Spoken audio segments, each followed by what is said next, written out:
Итно да се стопира изградбата на гасоводот бараат од иницијативата Го сакам водно. Ако тоа не се случи, најавуваат нови протести. Вела дека досега имаат испратено на 30 жалби во кои има укажано за низа пропусти и недозволени состојби. Страшна манипулација од страна на државните институции, односно инспекции се случува бидејќи или востановуваат дека не се надлежни, или дека нема никакви пропусти, а свесни сме и ги гледаме пропустите и им ги посочуваме цело време. Например, на истечена дозвола за сеча, ние немаме реакција од инспекцијата. Велат се е во ред, ние не можеме да ги сопреме. Како? Кога е реалноста дека дозволата за сеча беше истечена. Вие реагирате, а тие продолжуваат понатаму со Да, активностите. апсолутно. Што ако и натаму останат глуви на вашите барања?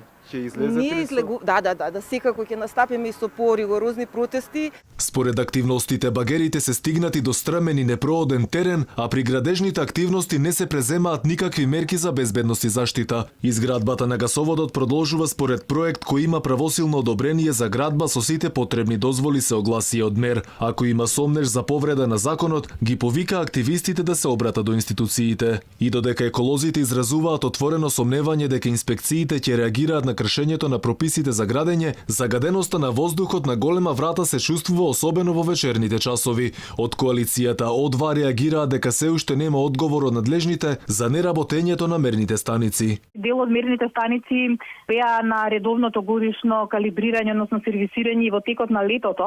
Немаме добиена никаква информација и никаков одговор од Министерството за животна средина што се случува, дали се сервисираат и кога се очекува да бидат повторно ставени во функција. Како и до сега, изгледа дека ќе зависиме исклучиво од временските услови, значи колку ќе има магла, колку ветер, дожд, снег. Со еден збор треба да се молиме на Бога за загадувањето да не биде толку големо. Така личи. Секоја сабајле или секоја вечер ќе гледаме временска прогноза и со надеж за повеќе ветер или за повеќе дожд. Граѓаните дишат загаден воздух уште на самиот почеток на грејната сезона. 10 пати на дозволената граница изминативе денови беше во Центар, Бутел, Тетово, Гостивари, Кавадарци.